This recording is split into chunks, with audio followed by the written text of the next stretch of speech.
Go see your mother.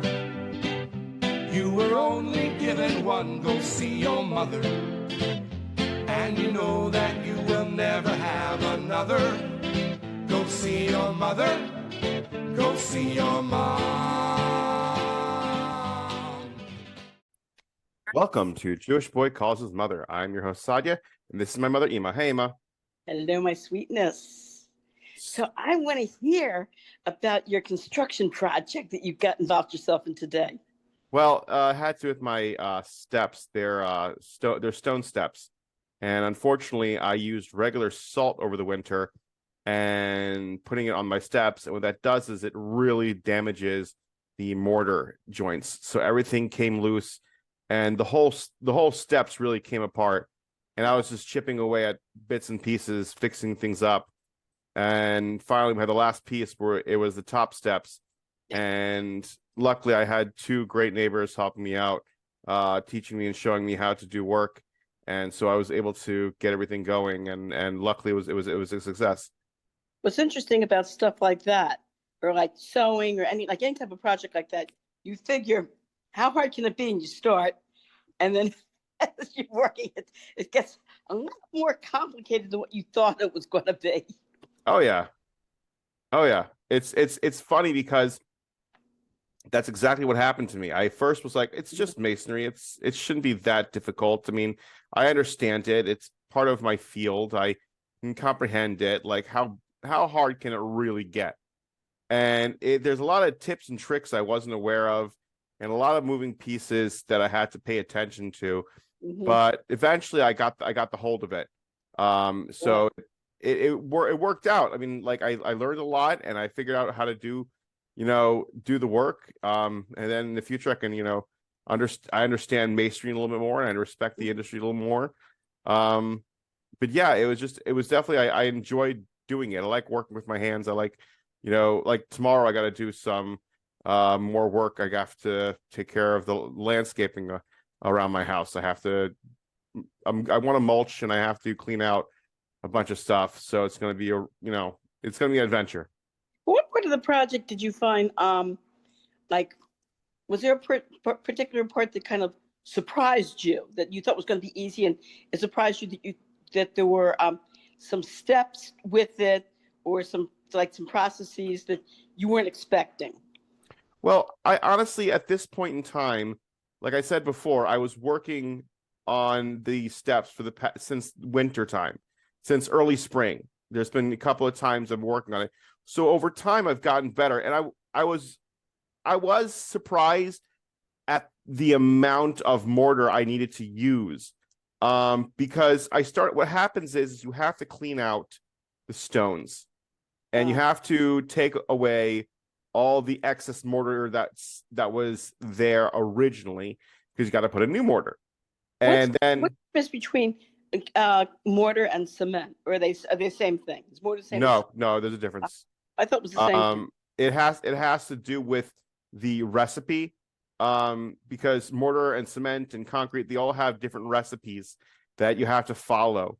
And when you follow the recipe correctly, it will be good, solid material to do whatever you need it to do. So mortar, it needs to be sturdy, but also you need to have it to be sticky enough for stone to attach to it. So the adhesive part to it is very important.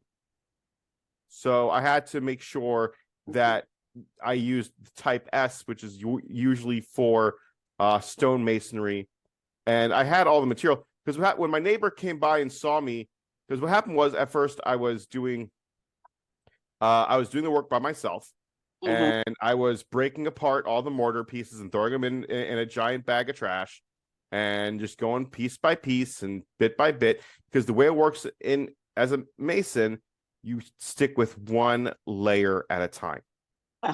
So I was like, okay, first things first, take out the pieces that need to be redone, clean them out, clean what's in front of me, and then take it from there.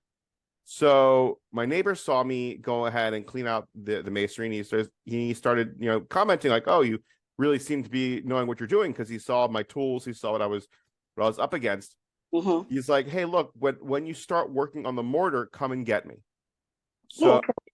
Uh-huh. I started working on everything else, and then my other neighbor was like, oh, he saw me working on it, and he said, hey, I do this, I do this for a living. I can help you. Let me know when you need help. So I said, okay. So I had to get some supplies from Home Depot because I didn't have um, a hose bib and a spigot and different stuff to get because you need running water right nearby, because what happens is that you need to spray, you need to keep the stone wet Uh-huh. so it can stick to the mortar, and then you can go ahead and set it. So how do you Oh, do that? Because I don't think we have a oh, that's right, we have on the side of the house there. Now I remembered. Yeah, we do. We have so a the hose. faucet was Yeah. gone, Yeah. and there was no hose. So I had to buy a faucet. I bought the wrong faucet at first, and then I had to go ahead and buy the right faucet. But I had everything else, and I had to go back and forth to Home Depot a couple of times.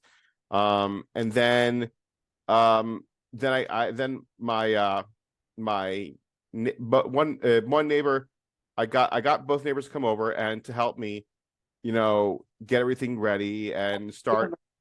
It's very nice of them to do that. Yeah, it was fantastic. It was really sweet.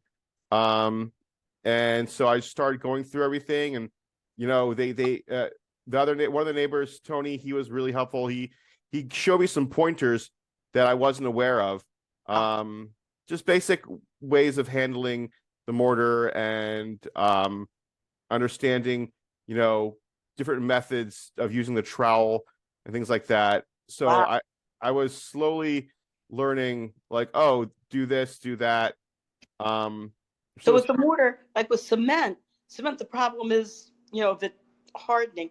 With the mortar, I guess the mortar is more sticky, so you don't have to worry about it like hardening you too want it to quickly. harden. No, I mean, it depends. It doesn't. Uh-huh. It sets pretty. Um, not immediately, but it starts to set like within the first like half hour of you putting it down. But it Uh, takes a full 24 hours to really keep going. the mortar Um, in the bucket. Do you have to worry about that hardening while you're working with it? no, Hmm. no, it's not going to harden in the bucket. It's not going to be immediately going to harden. It's not that fast. It's fast in general when it comes to, because there is some mortar that can be really fast. But no, this is just regular, S tier mortar that, takes about 24 hours to fully harden, and we had to level it, and he showed me a few tips and tricks to leveling the stone, because the other work that I was doing just wasn't that. I wasn't impressed with it, because it's like I don't really, I know what I'm doing, but I don't know what I'm doing. Well, Um, I I know that feeling. Yeah. so yeah, so it's just like I kind of can figure this out. It's not too crazy. Um, and it's not rocket science. So that mortar is created equal. There are different types of mortar for different types of projects. Oh yeah, you got to be careful of Ah, what you I get. didn't know that. And this is a whole education. Yeah, yeah, It's a you whole really. education. I never, you figure as a layperson, you figure, oh, what the big deal? You take some of the sticky stuff and and you don't realize how very, how, I have to say it, how very It's a science. It's a specific science. and scientific it is. It is. It really is a science, and that's where like I feel like trades get a bad rap, where they think like, oh, it's just a bunch of laymen that don't like that fell into these positions. The dummies that couldn't go into academia. Yeah, but there I know it's that, but know what you're talking about. it's a real science. It's a real science. You have to be aware of what you're doing. Because if you don't know what you're doing, you are going to screw up a job and piss off a lot of people and ruin your reputation. Believe me, And I have a that's lot of people that are in the trades that are making a lot more money and are working much, much more than some of these PhD in academics. Believe me. well, it makes me happy knowing that the college route now no longer is the main breadwinner. Like I think it was University of Baltimore just had to combine 3 majors. I think it was law, philosophy, and something else, and they had to combine them because their And business ethics yeah, for lawyers, business ethics for lawyers, or how not to get caught. well, the thing is that like it's so bad because no one's interested in going to college anymore. It's getting to that point. I remember it was I think it was about 3 years ago or so that Governor DeSantis was actually talking about directing more high school kids into the trades. So all the black leaders especially got very furious. They said, "You're trying to discourage our young people from seeking higher education." And DeSantis says, "No, I'm not doing that at all." He said, "I just think that our high school people should consider other options. Mm. Not everything, has to be college. You kids, I mean, Baruch Hashem, most of you guys all went to college or higher education because those were the professions you were interested in. I remember when you guys were growing up, and when you asked me about college, I said the only reason for going to college is if you want to pursue a profession that requires a college degree. If you don't want to pursue a profession that requires a college degree, then you should go into the trades. It's important to have a certificate saying that I can do X, Y, Z." Mm. And I always felt that way. What was Because I saw too much of this in college. I saw too many people who, just going into college without any direction and winding up with a totally unmarketable degree or a bunch of courses and no real profession and working behind the deli counter. when you were in college, was there still a focus on trades, or what was the social aspect of going to college? Unfortunately, the trades were considered for dummies. In other words, the kids that couldn't cut it academically would go to, there was one trade school in Baltimore City, it was called Morgenthaler Tech. And they had 2 divisions. They had a division, and they were very sexist in those days. Like they had wood shop for boys, and they had home economics for girls.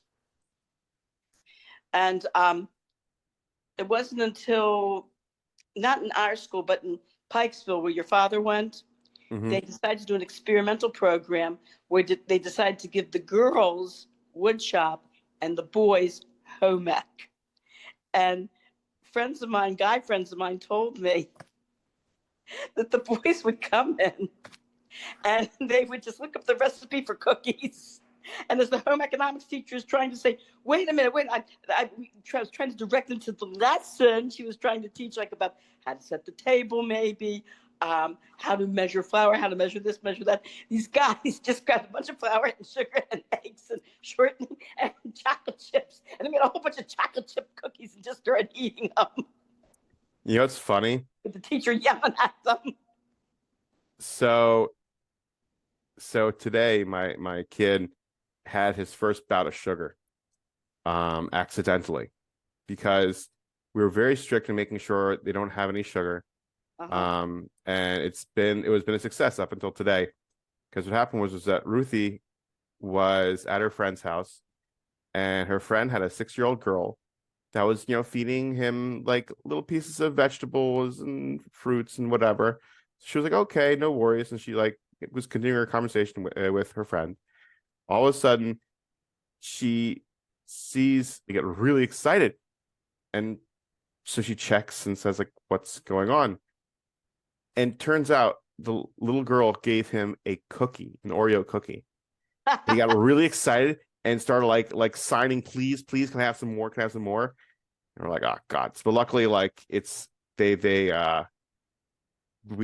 ended it real soon. She ended it real quick. And I remember with your 2 older sisters, mm-hmm. Your father and I tried very, very much to not have sugar and not do, all the health things. Mm-hmm. it became a losing battle. Oh, I know it is. It did it became a losing battle. I know it's going to be a losing battle. I just want Yeah. to like at least Limit it. limit it, Right. and Yeah. avoid, Yes. as much as I can. Like Yes. my sister-in-law was like, "Are you really going to be those crazy people who are just going to, stop their kids from eating sugar and be totally against it?" I'm like, I'm not going to be totally against it. I have a problem with it because it's so damaging, and I have to be careful with it because I want my kid to be healthy. But if they're going to go ahead and eat it, c'est la vie. There's only so much I can do, And you know? my mother's also criticized me and said to me, that she felt that if I was too strict on it, that the kids eventually would crave it. Whereas if I would be more relaxed, it would be better for them in the long run. But I said to my mother, if I let everybody stuff candy into my kid's mouth that wanted to, the aunts, the uncles, the cousins, the grandparents, the this, the that, you know what I mean? I said, Yeah. they would be constantly eating sugar nonstop. I said, I don't mind a little bit, but I said, I'm sorry, I can't let people constantly stuff them. But I'll tell you something really kind of fun, not kind of funny, like bittersweet that happened, bittersweet funny. We had a session this past week, an orientation, where we had the security people Mhm. come in to discuss with us active shooter drills.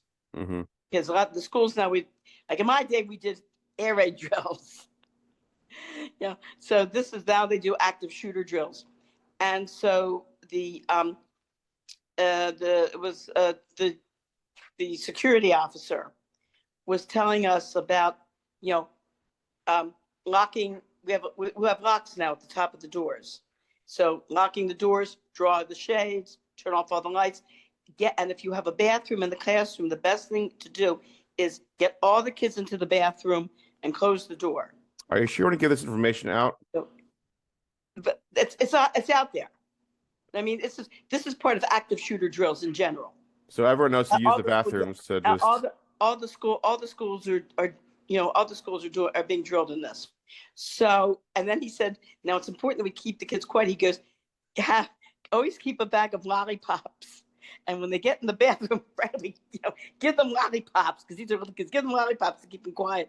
So of course the teacher's like, well, wait. And he goes, don't worry about health. He says, we've got to keep these kids quiet no matter what it takes. Give them lollipops. Oh gosh.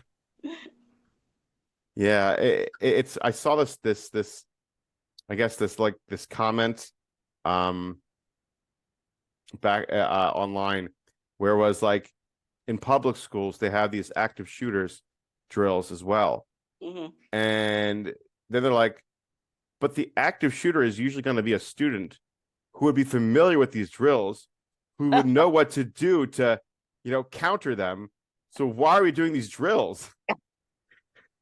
So it's It was like when I said, remember when I was in third, I told you I said to my third grade teacher, parroting my father. What do you do? Drills. My father said, I don't know why you kids are doing these air raid drills. He says, if they drop an atomic bomb on Baltimore, we're all dead.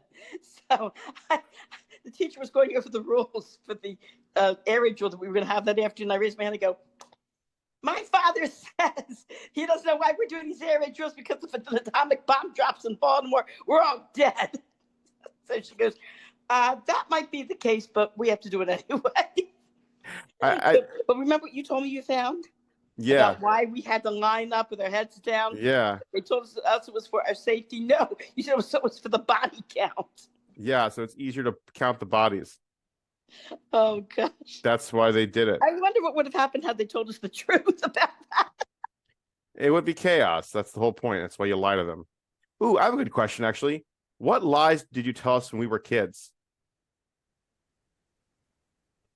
The only lie I ever told you guys was a joke when you asked me where you came from, and I told you were all foul ups in the genetic experiment that they were doing at Hopkins, and that they were going to throw out the eggs. And I said to the doctors, oh, no, don't throw out the eggs. I'll take them. and the doctor said to me, but Mrs. Angster, these children are going to be so funny and silly looking. Are you sure you want them? And I said, yes, I do. And I took your eggs home and I put them in an incubator and I turned them every day for 28 days. And then you guys popped out.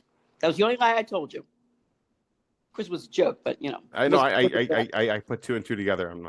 Say, tell me, did it really traumatize you when I told you that? I don't know. Who cares at this point? I'm just trying to work on myself so I can act more appropriately around people. That's. I never lied to my kids. I didn't lie to them. I didn't lie to you guys. I remember one time when Etty was little, there was a kidnapping ring that they warned the parents about, that they found was functioning somewhere out of Washington, D.C., and that was looking for blonde-haired, blue-eyed children. Interesting. And so I drilled Etty and, because your older brothers and sisters at the time, you two, to be careful of kidnappers, because, don't go with strangers, stay close to the house. If a stranger comes and talks to you, run into the house. And so one day when Etty was a little older and one of her teenagers, she said to me, you really said, she said she thought I had lied to her. She thought I was just scaring her. And I said, no, I wasn't. And when I told her about the kidnapping ring, it was functioning out of Washington, D.C., she went, I said, yeah. I said, I wasn't lying to you. This was really happening. Interesting.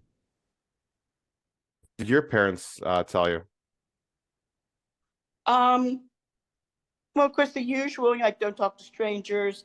We had a poster. No, I said a lie, Ima. A lie. Oh, any lies? Any Yeah. lies told me? The only lie they ever told, let me see. Yeah, that I was no good and would never be any good. That was a lie. Are you sure about that? Hey, you're here to prove otherwise.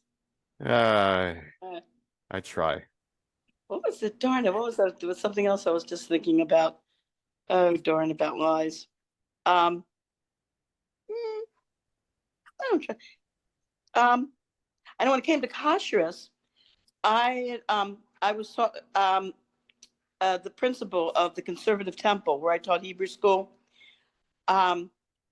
was telling me about how when her kids were growing up, how they were actually frightened by their rebbes into keeping kosher. So they were told, if you keep kosher, you're gonna just die, on the spot. And that one of her grandsons went to this boy convinced them to go to this restaurant with him, and the guy ordered tray food, a Jewish kid, and her grandson, of course, wouldn't eat anything. But he thought when this kid ate, like lightning was going to strike him. And when he saw that nothing happened to him, he was like very, very upset, like he had been told lies. So I told my principal, don't worry, I would never tell kids that ever. And one day I remember one of your older sisters, when she was real little, asking me, if we don't keep kosher, will we die? And I said, of course not. I said, but if you don't keep kosher, chances are most likely you'll go away from the Torah way of life in which we're trying to raise you. And I don't really think you want to do that. Well, guess what happened a few weeks later? There was a Jewish man, I think his name was Weinberg or something, very, very wealthy Jewish guy that had, had like all these land holdings and buildings, like, all up and down the East Coast. He was in a Trafe restaurant in North Carolina, and he actually choked and died. Oh, wow. And one of your older sisters picked up the newspaper, and she said it was front page headlines. She runs over to me, she's waving the newspaper. You told me that if we ate Trafe, we wouldn't die. Look at this. And she throws the paper down in front of me. Yeah, it's funny because one of my friends, he's not so religious. Like, he's practicing kind of, sort of, like borderline, barely. And we send each other cute little, they're called reels. I think I might have told you about them.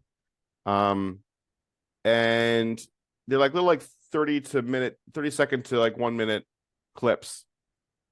And this one was about a guy mocking the idea of prayer, and how if somebody's sick, and they and they get healed, everyone says, oh, it's because I prayed. They don't mention, the doctor. And it was basically saying, very rudimentarily, very immature way of saying, like, prayer doesn't work, science works, and prayer is just a load of crap.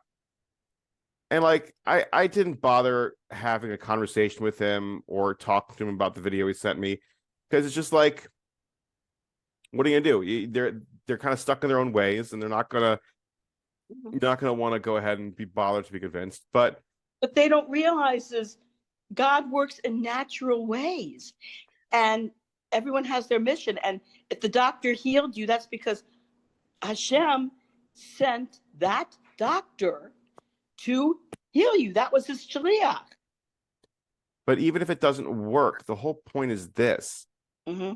And this is what I was I'm trying to make this point. Mm-hmm. Prayer is for you to be connected to God in a way to help understand and cope with whatever you're dealing with. A good idea. So it has nothing to do with, if I pray, it's going to work itself out. You're praying so you can get a better understanding and be able to handle whatever it is that comes your way. And I think that's a beautiful philosophy. But it's a very beautiful philosophy. It's just very frustrating because a lot of people don't understand that, and they don't want to understand that, and they wind up getting all, I guess, angry and bitter, and they want to have something to lash out at, and religiosity seems to be the easiest target. The scapegoat. Yeah. Yep. I've heard a lot of that is true, unfortunately. When things don't well, people you look for scapegoats. And I remember also in the Reform Temple where I taught I don't like to call Reform rabbis because to me they're not really rabbis, they're speech makers and fundraisers. But the leader of that particular temple was talking about that concept, and he said he paid a shiva call to one of his congregants who had lost his mother. And when he came through the door, the congregant lashed out at him and yelled, "My mother was such a wonderful person. You took her from me." And the rabbi's going, "What? Wait a minute. What do you mean? What do you mean I took?" He felt that since the rabbi represented God, that he was responsible for for his mother passing away. It's very immature. Yeah. It's very immature. Life's a crapshoot. We don't know what's going on, and we try to make sense of it, and we use anything to the best of our ability to understand it. And I feel like to go ahead and blame other people for something that happened, it just happens. It just happens, and there's a higher power that has a higher reason that we don't understand, and we have to just roll with it. The funny thing I think that was the subject of the Tanya today, actually. Hmm? I think that was if I'm not mistaken, I was watching Rabbi Gordon's shiur. Yeah, I know what you're talking about. Shiur on Tanya, and I think that was the Tanya for today. About like Rabbi Gordon was saying, hey, this is life. Life happens, and that they said that thanking Hashem. There was the concept of thanking Hashem for the bad as well as the good. Yeah. Did you ever struggle with that? Oh yeah, everyone does. I know. That's what I'm asking if you did, and what would be the example? That's a life. That is a life thing. I'm trying to think.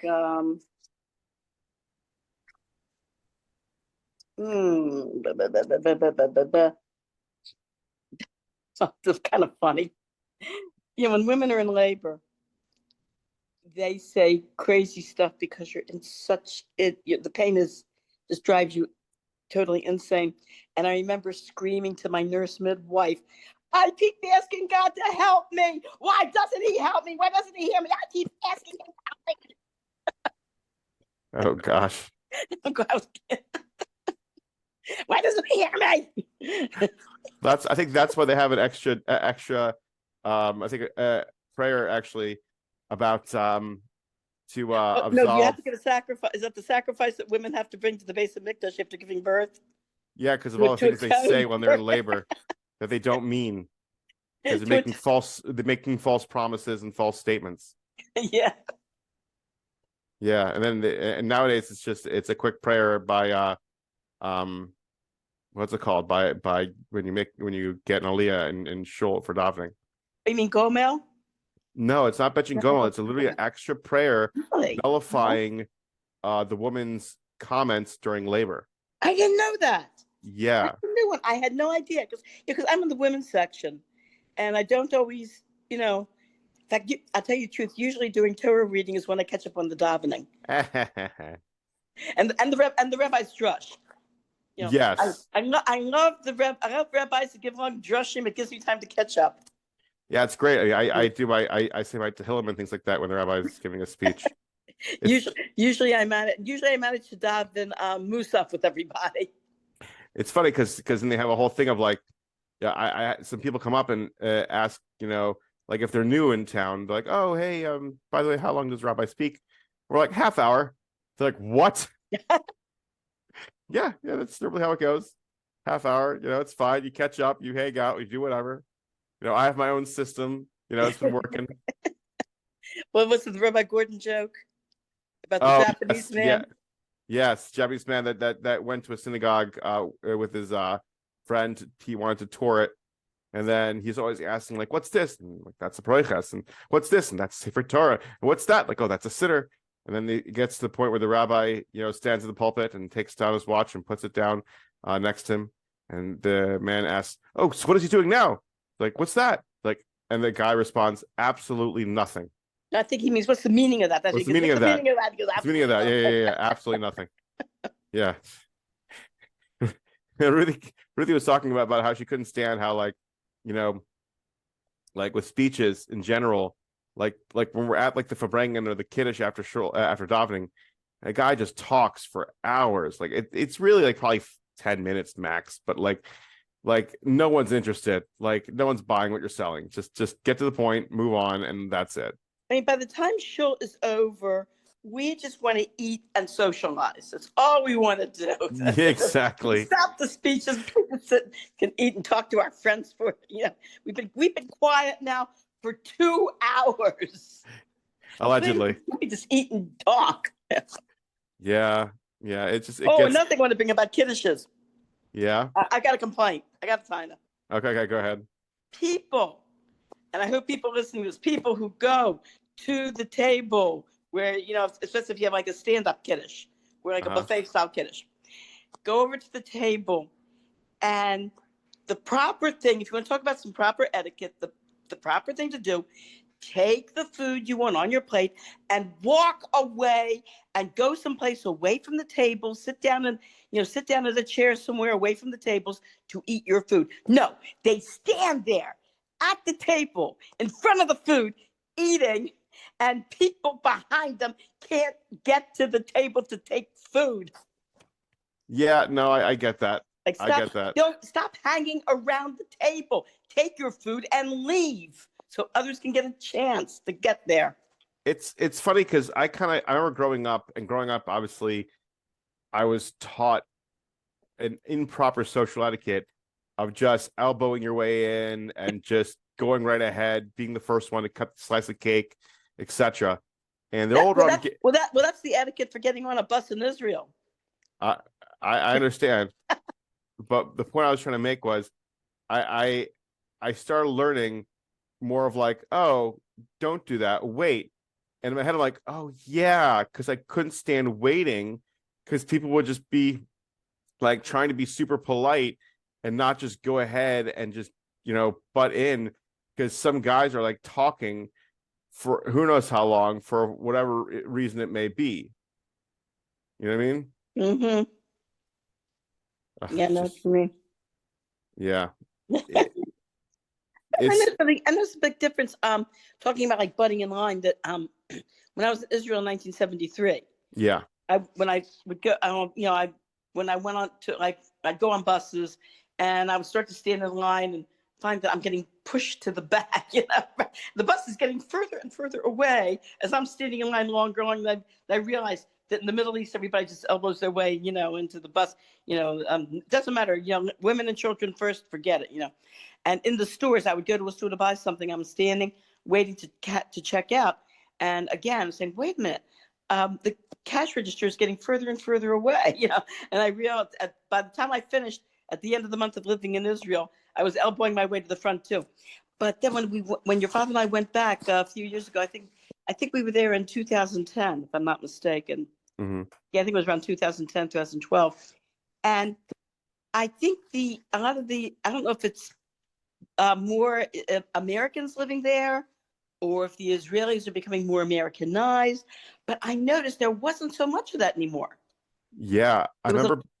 Go ahead. Yeah. I went there in 2017, and that's what I thought too. Because last time I was there was like 2011, but like whatever. And there's like a bunch of people, like a crowd of people trying to walk down to the hotel. And I'm like, oh, so I'll just start elbowing and moving forward. And I start doing that. People start giving me dirty looks. And like one person was like, what's your problem? Why are you pushing? Hey. And I'm like, I'm sorry. I thought I was in Israel. But yeah, apparently it's not as much as it used to be. I was even talking to a guy yesterday, yesterday. And we were having a conversation that back in the day, in the early 80s, you know, there were these people that would make aliyah, and they'd go to these vendors or these people that would hold on to their crates with all their stuff, and the people that would be holding on to their crates would be expecting a bribe, and they wouldn't understand that they have to give a bribe, and they wouldn't give a bribe, and then the people would just go ahead and just chuck their things. Yeah, it was like that. It was really in the 80s. What do you mean holding their crate? I don't understand. Like, what do you mean holding their crates? Like, So when you make aliyah, you have all your stuff. Where would all your stuff be? You're talking about You'd have them in a crate. Oh. Like a shipping crate. Oh, I didn't know that. And the guys that would be in charge of the shipping crates would be expecting a bribe. At the boats? Yes. It's not a bribe. They want a tip. No, I'm just using the words he used. Did they wanted a bribe? And the people would be very upset. They wouldn't give them a bribe. So the guys just wouldn't give them their stuff. Oh my gosh. Nowadays, it's not like that. But like it used to be a whole lot like rougher. And I think it's just becoming less and less, I guess, of an issue, or less of a, I don't know, like the people becoming more tame or docile. I don't know. But it's weird because I'm watching videos now of what's happening in Israel with the protests, especially with the Haredim that are avoiding the draft. And one way or another, the one thing that I saw was there were these non-religious women running up to these frum men, and just trying to like touch them because they know that the frum men would walk or would run away because the frum men were blocking traffic at a protest. And another one was these women were flashing themselves to these men, so they would like run away. But like I'm curious, did it work? It did. It actually did. They ran away. They avoided them and everything else. But yeah, I understand the protest. I understand the frustration on both sides. My opinion is they need to set up like a curriculum and a testing.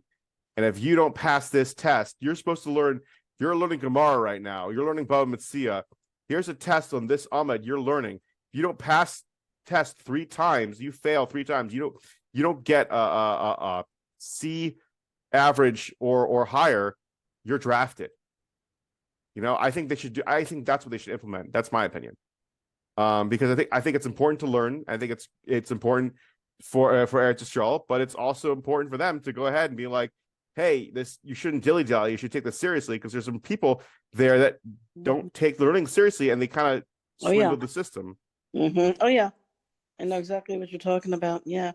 Well, I'm very proud to be part of a, Hasidic group like Chabad, where we believe in our young men joining the army so that they can have a good effect on the non-religious soldiers around them and inspire the non-religious soldiers, to do Torah and mitzvahs.